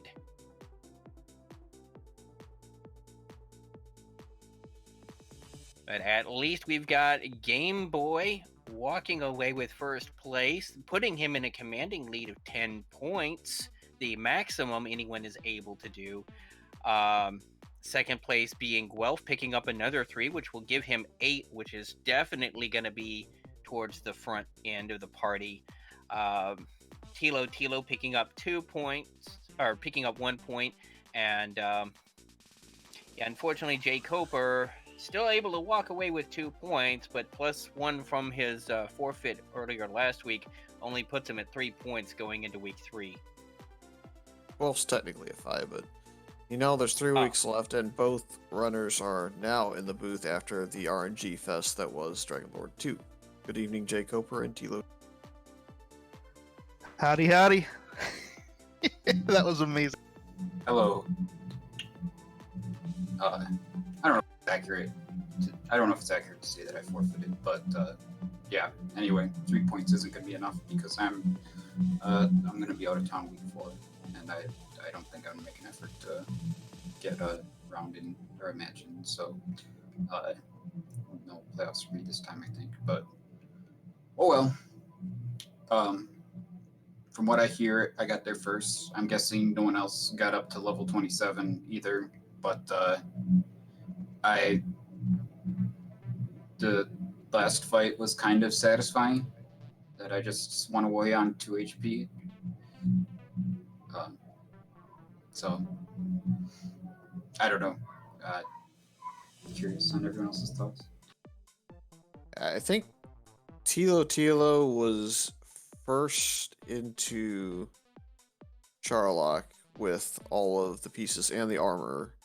And I think Game Boy is right behind him, but between the 3 of you, it was pretty close. And even Guelph wasn't that far behind. And then, really, it was just a decision whether or not to keep running that stop spell or not. And I think you and Tilo both ran it to 27, and that's why you kind of finished at the exact same time, ironically, in the middle of each other. Yeah, with the way the stop spell was not landing for me, and I just don't have a lot of luck with the Dragon Lord. I have yet to, in my years of playing this, successfully land a a hurt more, which of course is 1 out of 16, and I know the stop spell resist can only go up to 14 out of 16, which I assume it was at that. But I was like, with my luck on casting spells on the Dragon Lord, and I know I sent out way more than 16 stop spells, I was like, yeah, I'm gonna prove to people that you can beat the Dragon Lord if you can't land a stop spell, if you give yourself enough HP buffer. And so I went for it, and each round it wasn't quite enough, so I went up another level and eventually got there. Yeah, you know what also works on the Dragon Lord? Hitting him for 32 damage a pop. Yeah, that was nice when I got that little extra power boost.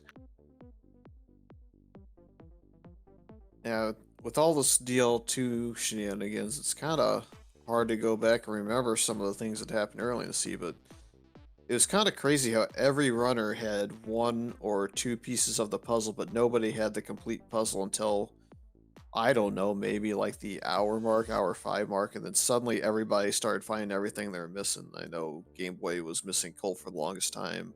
I think another runner, I think Jay Cooper had to look for the harp to be able to get access to Sharlock, and it's crazy how many different ways we had missing items there after an hour or so of progress in the seed. Yeah, another thing was the levels that were the XP leads were swapping back and forth. Tilo, I know that at the first you took a very early commanding lead on the XP when you took out that Wolf Lord with those fairy waters and immediately went straight to level 5. Well, when you start off in a swamp seed like that, where you're completely swamp locked, and the first step you take out of the castle is a monster that gives you 200 experience, that's a good start. Indeed. That's the same thing that happened to me, but it just took like a few moments of running around and dying before that actually happened. But yeah, I got a Wolf Lord and killed him with Fairy Water, and that's how I got to level 5. I actually thought that maybe I was ahead at that point. Sounds like at best I was in second, but whatever. Yep, it was Tilo, and then Game Boy, I think, was up there, but it may have been you. It was really close between you two, and Guelph had a severe struggle just getting off level 1 for at least the first 10 minutes, maybe 12 to 15 minutes worth of level 1 struggles before finally escaping it. Yeah, he tried to go into the basement and kept on getting sent back home, unfortunately. But then he actually found the Swamp South grind, which I know most of you did the grind in the Demon Knight over in Hawksness. But he had actually found that there's a Magi Wyvern that actually gives over 200 experience a pop on the Spike Tile and Swamp Cave.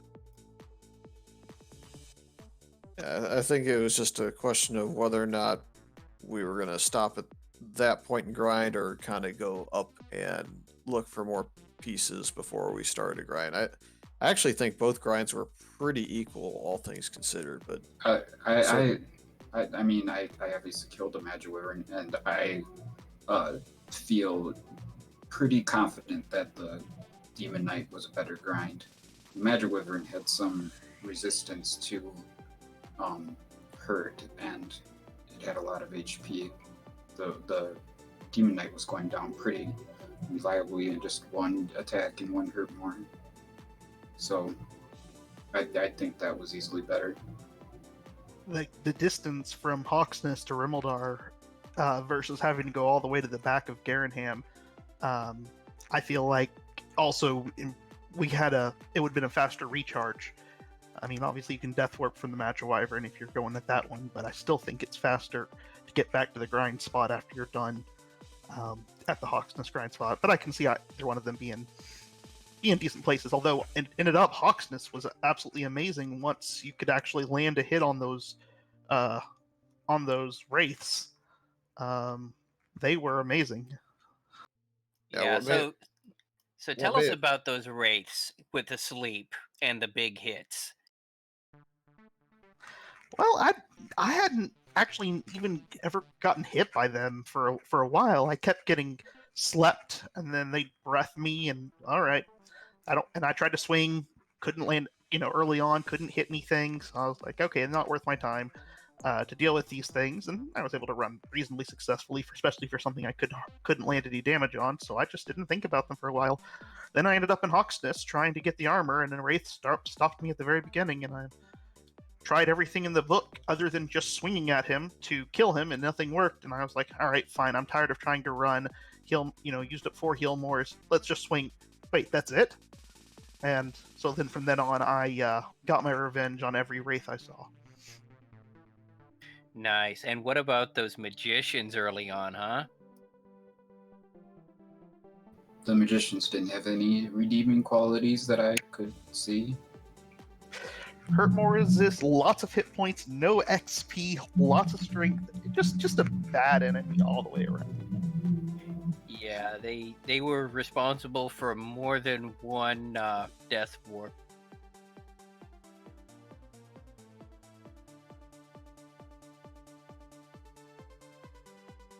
But man, I tell you what, this seed was the epitome of chaos. Anyone's game. If you don't like this, you don't like chaos. Yeah, and after this, we're going to be going ahead and kicking the stream over and hosting Sparkover, who's doing her own randomizer. It's a shame we didn't find any Sparkover bridges. Well, there actually was one up a little bit north of the tablet cave. We actually had this discussion in chat the other day. There was a single tile of land that was locked around a bunch of mountains. I felt guilty for not searching it, but I didn't. So we did have when we came to an agreement this week that's still considered a Sparkover bridge, even though it's not surrounded by water. So we did see one in the sea.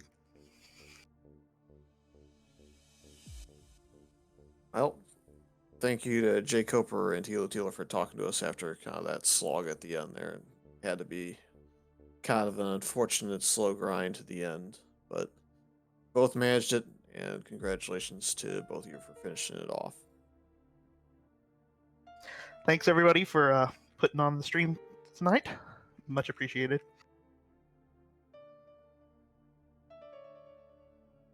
All right, Yeah, thanks, Sneaky, guys. Sneaky, I'll let you do your magic once again on leading us out of here. All right, this is Sneaky the Lost with me, Furious K. We've got Cyber Dark on the restreams and tracking. Assisted by, let's see, who was assisting him on the tracking? Cyberdark and Tyrannix. Tyrannix, yes. And this has been the conclusion of the second match of the second week of the tournament. Join us next time for more chaos. Until then, this is Shiki the Lost, signing off.